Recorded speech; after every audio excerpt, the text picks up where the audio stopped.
हाँ बोलो बच्चे। हम मैथ्स वाले ये हिस्ट्री याद नहीं रखने वाले ना, ये हम पेनिसिलिन। नहीं नहीं नहीं, हम सिर्फ नेम याद रखने की ट्राई करेंगे, क्योंकि जो एंटीबैक्टीरियल नेम है वो थोड़े बहुत डिफिकल्ट रहते हैं। लेकिन अब बात क्या हुई, मैं आपको एक बताता हूँ एग्जैक्टली क्या होता है। सबसे पहले डिजीज क्या होता है वो आप समझो, और उसकी ड्रग्स और मेडिसिन क्या होती है वो आपको समझना पड़ेगा। ओके, यस और नो, है ना?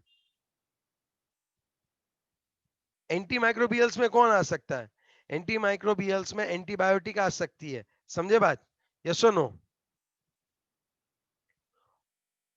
ओके, अब सपोज हमारी ऑर्गन की, let me give an example क्या हुआ एग्जैक्टली exactly? अब क्या हुआ, अब ये हमारे सेल्स है, बॉडी के सेल्स है सपोज, जो कि अच्छे से वर्क कर रहे हैं, ठीक है। और अब क्या होगा, when ever this one is infected by bacteria, suppose यहाँ पे बैक्टीरिया ने क्या कर दिया, पूरा इन्फेक्शन लगा दिया। अब हम ये देखते हैं कि कौन सी ऐसी चीज होती है जिससे हम लोग क्या कर सके, इसको डिफ्रेंशिएट कर पाए। वी शुड डिफ्रेंशिएट ना bacteria with the our cell. यहाँ पे कोई ऐसी डाई थी और इंक थी कि वो सिर्फ और सिर्फ किसको स्टेन कर रही थी, सिर्फ और सिर्फ किसको स्टेन कर रही थी, बैक्टीरिया को स्टेन कर रही थी। मतलब वो डाई टारगेट कहां पे कर रही थी, वो बताओ मुझे आप, बोलो। बैक्टीरिया के ऊपर कर रही थी। अब मैं ऐसी कोई ड्रग या मेडिसिन ऐड करूंगा कि जो सिर्फ और सिर्फ किसको अटैक करे, बैक्टीरिया को अटैक करे, और हमारा जो लिविंग ऑर्गेनिज्म है उनको कैसे रखे, उनको कैसे रखे भाई, सेफ रखे, है ना? तो अब आपको समझ यस में आ रही है बात कि एंटी माइक्रोबियल्स काम कैसे करने चाहिए। सर। ओके, अब माइक्रोब्स में कौन कौन हो सकते हैं, जैसे कोरोना क्या है, कोविड-19 है क्या एग्जैक्टली, वायरस है, यस और नो? वायरस। हाँ, तो उसके लिए हमें एंटीवायरस ढूंढनी पड़ेगी। कई बार जो होता है वो बैक्टीरिया से भी, माइक्रोब्स में हम लोग कई बार बैक्टीरिया भी डिजीज के लिए और फीवर के लिए रिस्पॉन्सिबल होते हैं, है ना, बैक्टीरिया, यस और नो? यस।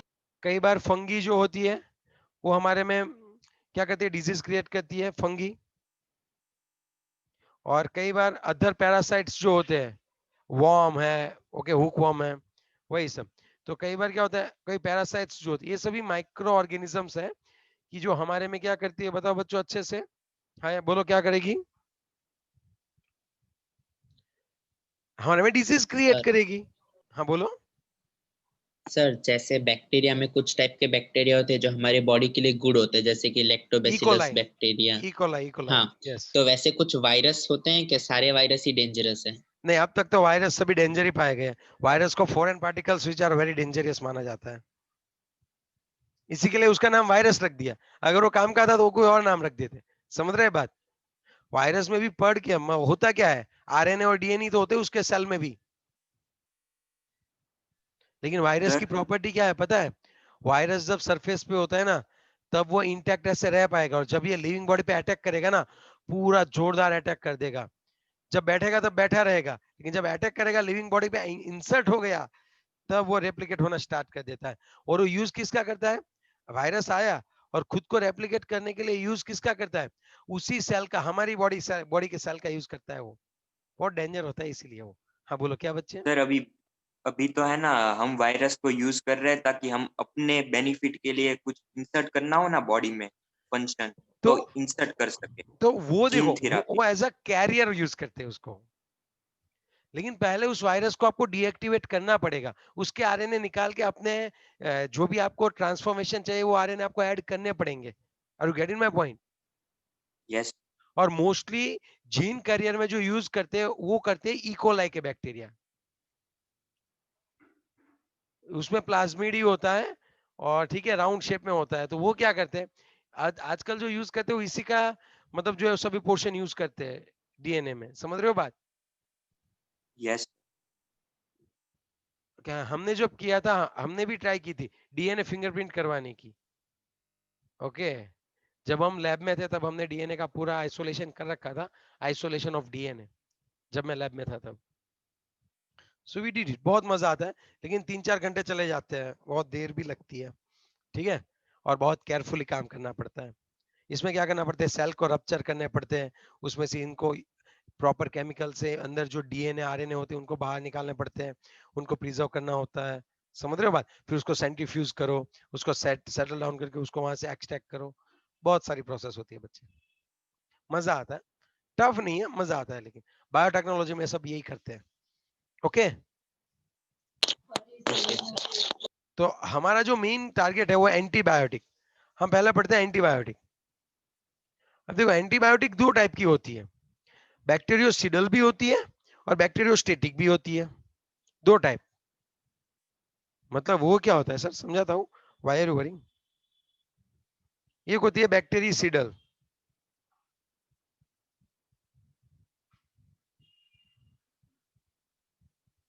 एक कौन सी होती है भाई? बैक्टीरियोसिडल होती है, और दूसरी कौन सी होती है? बैक्टीरियोस्टेटिक होती है। अब मैं आपको एक बात बताना चाहूंगा, what do you mean bactericidal and what do you mean bye bacteriostatic?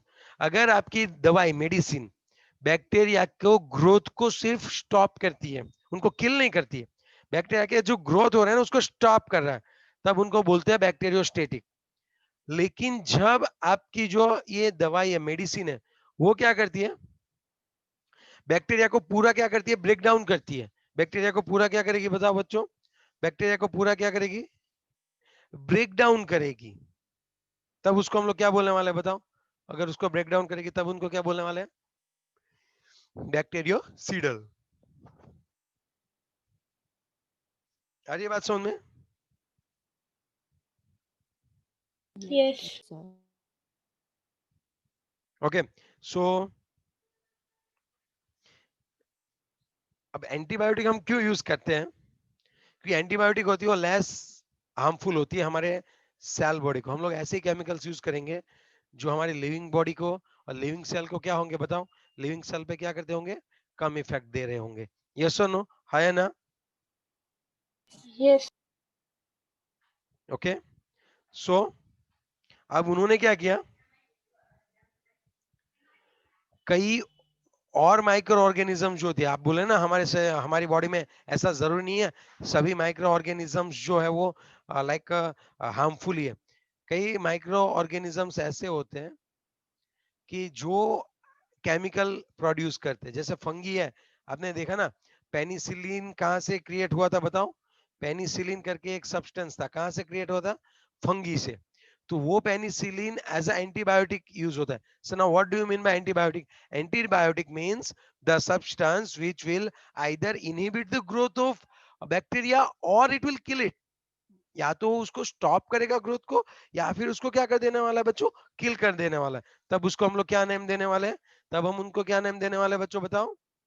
Penicillin. Is it clear? मतलब एंटीबायोटिक है एक टाइप का। तो पहले क्या होता था कि एंटीबायोटिक कोई एक माइक्रो ऑर्गेनिज्म से ही क्रिएट होता था केमिकल, और वो केमिकल दूसरे माइक्रो ऑर्गेनिजम्स के ग्रोथ को इनहिबिट करता था। Are you getting my point? Yes और no? Yes. Yes.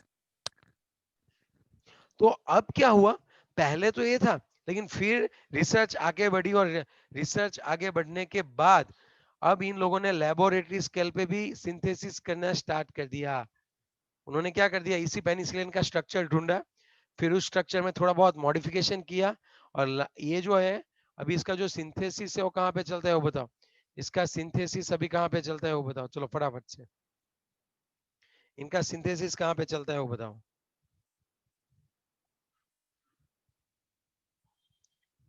Lab scale पे चलता है। यस और नो? हाँ या ना? Yes. Yes. Is it clear? Yes sir. Yes.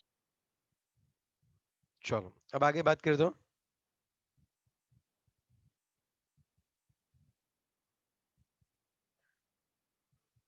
तो अभी हम लोग इसका नई डेफिनेशन है आई कि substance produced wholly or partially by a chemical synthesis which is at a low concentration inhibits the growth of bacteria or destroys the bacteria are known as a antibiotic। अब ये है कि अब ये जरूरी नहीं है कि भाई किसी और माइक्रो ऑर्गेनिज्म से बनी हुई हो, wholly और partially synthesized in the laboratory। आई बात समझ में आपको? Yes. अब एक पॉल एलरिच करके एक बंदा था, सिफिलिस करके जो एक हमें क्या होता है डिजीज है सिफिलिस, गोनोरिया सिफिलिस आपको पता होगा शायद, यस और आपने सुना होगा शायद। देखो अब हम बात करते हैं कि कई ऐसी दवाइयां बनी हुई है, हम किसकी बात करते हैं वो आपको बता दे। तो सिफिलिस करके क्या होता है बताओ, सिफिलिस करके क्या होता है एग्जैक्टली? सिफिलिस करके एक डिजीज होता है, ओके। तो उसके लिए कौन यूज करते थे? आर्सेफिनामाइन। अब देखो ये नाम याद रखने पड़ेंगे, क्या यूज करते थे बताओ? आर्सेफिनामाइन, ओके। और उसको आजकल हम किसके नेम से जानते हैं? सालवारसन, सालवारसन। और उसके लिए पॉल एलरिच को क्या मिला था? नोबेल प्राइज मिला था इसकी डिस्कवरी की वजह से, ओके।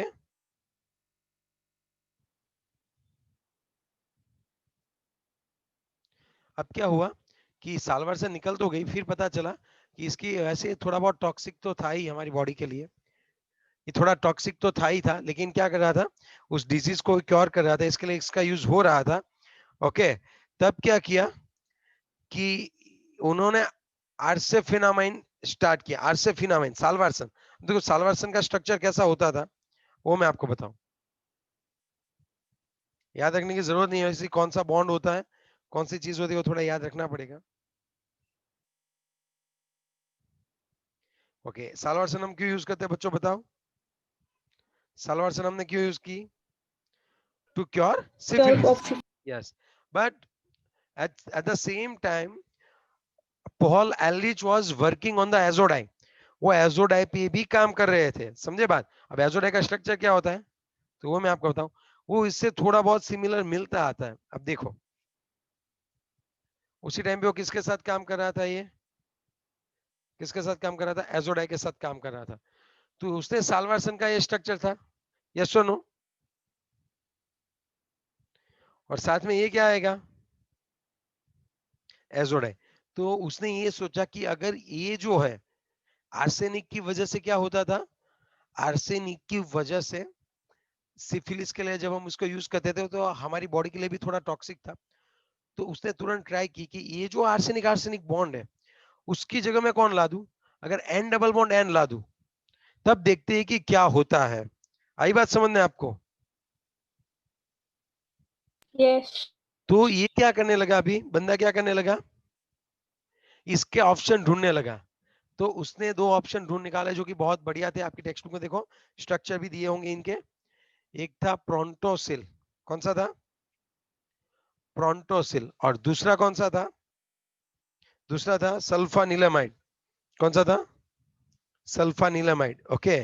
ये दोनों उसने ढूंढ निकाले।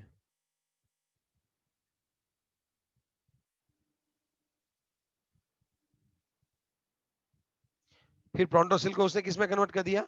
सल्फानिलामाइड में कन्वर्ट कर दिया। आई बात समझ में आपको? और यहां यस से सर। पूरा क्या हुआ, सल्फा ड्रग का डिस्कवरी हो गई, पूरी सल्फा ड्रग की डिस्कवरी हो गई। ये भी हम लोग एक बोल सकते हैं, जैसे तुमने पेनिसिलिन के याद रखा है ना, वैसे इसके लिए याद रखो कि सिफिलिस के लिए पॉल एलरिच को नोबेल प्राइज मिला था। उसने कौन सी दवाई ढूंढी थी? आर्सेफिनामाइन, जो थी सालवारसन। उसी टाइम पे वो एजोडाई पे भी काम कर रहा था, तो उसने देखा कि ये ह्यूमन को टॉक्सिक थी, तो आर्सेनिक की जगह उसने क्या रखने की ट्राई की? एन डबल बॉन्ड एन रखने की ट्राई की, है या ना? यस और नो? तो यस। उसको उसने पहले इसमें मॉडिफाई करने स्टार्ट की एजोडाई में। तो पहले उसने प्रोंटोसिल ढूंढ निकाला, उसके बाद इफेक्टिव सल्फानिलामाइड, और वहां से पूरा सल्फा ड्रग का एक पोर्शन निकला कि जो बहुत ही जबरदस्त क्या थी बताओ? बताओ? एंटीबैक्टीरियल थी। लेकिन सल्फा ड्रग से भी अच्छी सी डिस्कवरी हम कौन सी बोली जा सकती है? पेनिसिलामाइन वाली। अभी बताया ना आपने, सल्फा ड्रग्स तो है ही है, प्रोंटोसिल है, सल्फानिलामाइड। आप रिवाइज करने एक बार वीडियो आपको पता चलेगा। अब देखो हमने अब तक कौन सी डिस्कवरी देखी? सल्फा ड्रग्स, यस और नो? Yes. और वो किसने फाइंड आउट की थी बताओ? Paul Ehrlich. तो पॉल एहरलिच एज लाइक, पॉल एहरलिच है, यस और नो? एहरलिच, आर आगे आएगा, एल पीछे आएगा, पॉल एहरलिच। उसने सल्फर ड्रग की डिस्कवरी की। अब एक बंदा था जो जबरदस्त था, जो अपनी बात की, नीतीश ने जिसकी बात की, वो है अलेक्जेंडर फ्लेमिंग। ओके, कौन है बच्चों बताओ? अलेक्जेंडर फ्लेमिंग करके बंदा था। उसने अपनी एक डिश में बैक्टीरिया का सर ग्रो करवा रहा था। हाँ बोलो। वो यश ने पूरा एक्सप्लेन किया, मैंने ओके नहीं, मैं सॉरी, ओके मैक्स वाला। ओके, ऐसा है क्या? सॉरी यश, हाँ भाई, यश ने अच्छे से एक्सप्लेन किया। अब बात क्या बनेगी, अब सोचो कि यहाँ पे पूरी एक डिश थी। अब वो प्रैक्टिकल कर रहा था, बैक्टीरिया को ग्रो कर रहा था, लेकिन वो डिश को साफ करना भूल गया। तो अभी यहाँ पे फंगी डेवलप हो गई। कौन सी फंगी डेवलप हो गई? देखो, तो जिस वहां पे स्पॉट आ गए, अगर आप सोचो ना ऐसे, तो यहाँ पे स्पॉट दिख गए। जहां जहां फंगी डेवलप हुई ना, वहां स्पॉट आ गए। वहां पे बैक्टीरिया ग्रो नहीं कर पाए, और ऐसे स्पॉट दिखे उसको।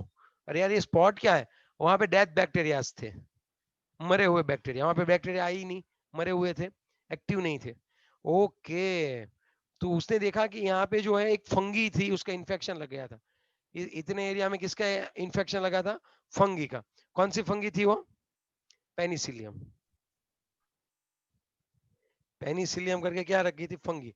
और उसमें से जो क्रिएट हो रहा था सब्सटेंस, वो सब्सटेंस था पेनिसिलिन। और उसने क्या कर दिया उस पेनिसिलिन को, उस पेनिसिलिन सब्सटेंस जो क्रिएट हो रहा था, उसी की वजह से बैक्टीरिया मर रहे थे। तो ये हो गया हमारा एंटीबायोटिक सब्सटेंस। आई बात समझ में आपको? यस और नो? Yes. अब देखो, एंटीबायोटिक दो टाइप के होते हैं।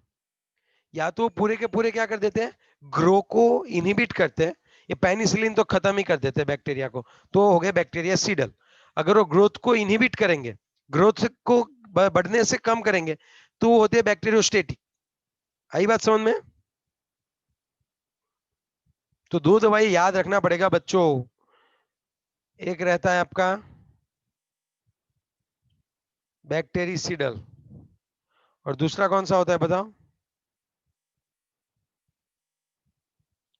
बैक्टीरियोस्टेटिक। आई बात समझ में आपको? यस और नो? Yes.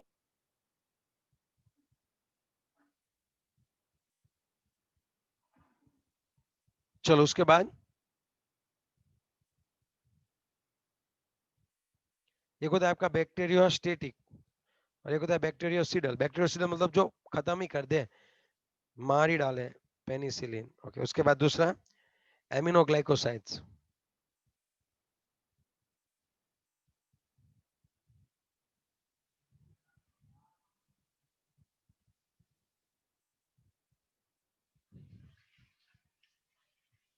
फिर बैक्टीरियोस्टेटिक की बात करें, इरिथ्रोमाइसिन।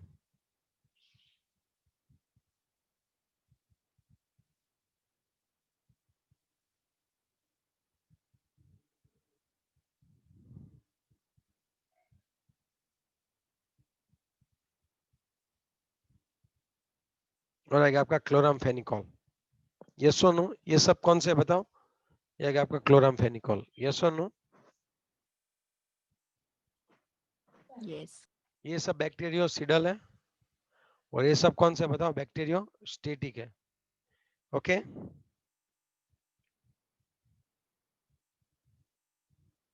Okay ready? अब एक दो और भी क्लासिफिकेशन है। चलो एक और क्लासिफिकेशन इसका भाई, कौन सा होता है वो मैं आपको बताऊं तो। अब जो क्लासिफिकेशन है वो ये है, broad spectrum and narrow spectrum. अभी कौन सा है बताओ? आज एंटीबायोटिक पे एक बात होगी ऐसा लग रहा है मुझे। अब दो होती है, एक होता है broad spectrum, broad spectrum, yes और नो? और दूसरा कौन सा होता है? ब्रॉड स्पेक्ट्रम और दूसरा narrow spectrum.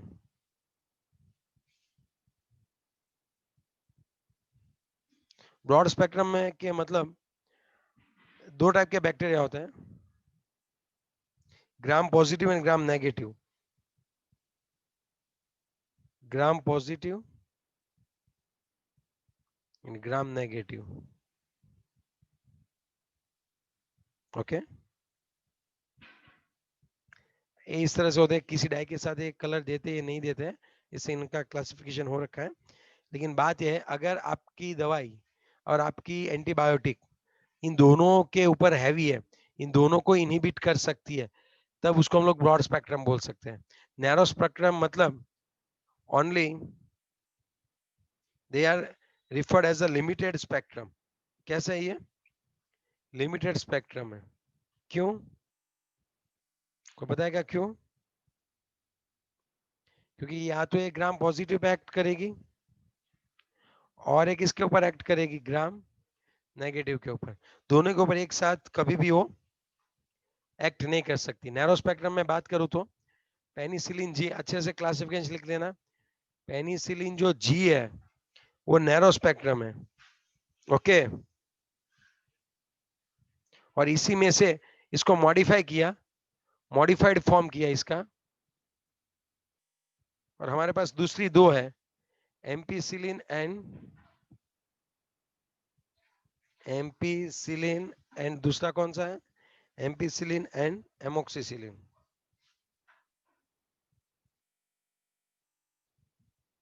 Ampicillin and amoxicillin, they are synthetic modified penicillins, और वो ब्रॉड स्पेक्ट्रम है।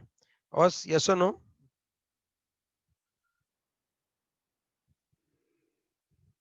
और एक और नाम याद रखो, क्लोरामफेनिकोल।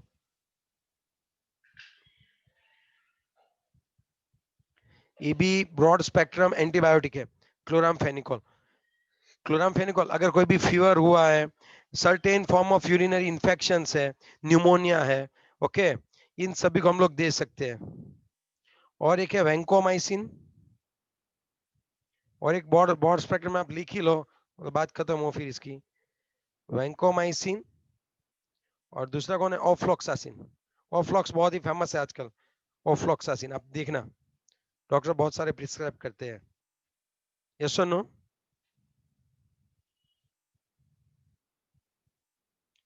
यस और नो? तो ये सभी हमारी कौन सी है भाई? ब्रॉड स्पेक्ट्रम दवाइयां हैं जो ग्राम पॉजिटिव और ग्राम नेगेटिव ऐसे दोनों बैक्टीरिया पे एक्ट करती है। जबकि ये नैरो स्पेक्ट्रम है जो लिमिटेड स्पेक्ट्रम है, या तो ग्राम पॉजिटिव पे एक्ट करेगी या ग्राम नेगेटिव पे एक्ट करेगी। चलो, और अगर कोई आपको डाउट है तो आप पूछ सकते हो बच्चों।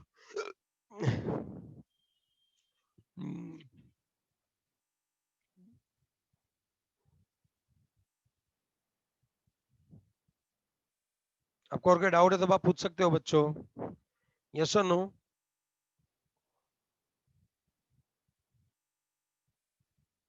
समझ में आ रही है बात? नाम थोड़े याद रखने पड़ेंगे, कौन सा क्लासिफिकेशन में कौन कौन है, ओके। लास्ट टाइम एक जेई में क्वेश्चन आया था कि जो पेनिसिलिन है, वो पेनिसिलिन में number of chiral carbon in a penicillin. Last time JEE में एक क्वेश्चन आया था, तो उस टाइम स्ट्रक्चर में से क्वेश्चन आ गया था कि अगर पेनिसिलिन है उसका पूरा स्ट्रक्चर आप देखो किस तरह से है, ठीक है।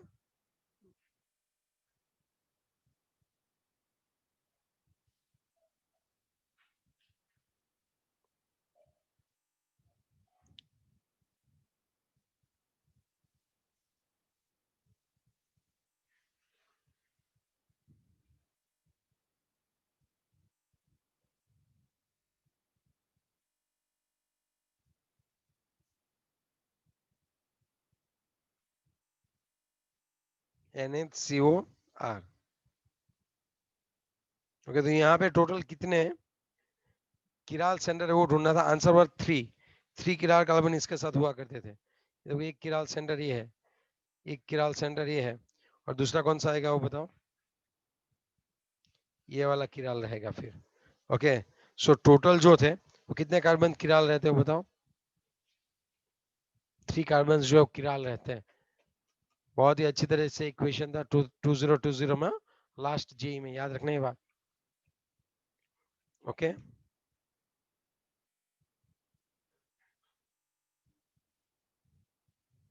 चलो, और कोई डाउट है तो आप मुझे ये पूछ सकते हो, ठीक है। अब हम बात करने वाला एंटीसेप्टिक एंड डिसइंफेक्टेंट की, लेकिन पहले एंटीबायोटिक रिवाइज कर लें कि एंटीबायोटिक में सबसे पहले कौन ढूंढा गया था भाई? साल्वारसन, ओके। साल्वारसन के जो स्ट्रक्चर था उसमें आर्सेनिक, डबल बॉन्ड आर्सेनिक का जो फंडा है वो डायजो के साथ किसने सब्स्टिट्यूट किया, किसने भाई, हमारे पॉल एलरिच ने। तो उससे हमें दवाई मिली प्रोंटासिल, प्रोंटोसिल को भी मॉडिफाई किया, तब वहां से मिला सल्फा ड्रग्स। तो पूरा कौन मिले भाई, sulphanilamide, but they were toxic to our body. Okay, फिर इससे भी ज्यादा एक अच्छे से क्या मिला, पेनिसिलिन मिला।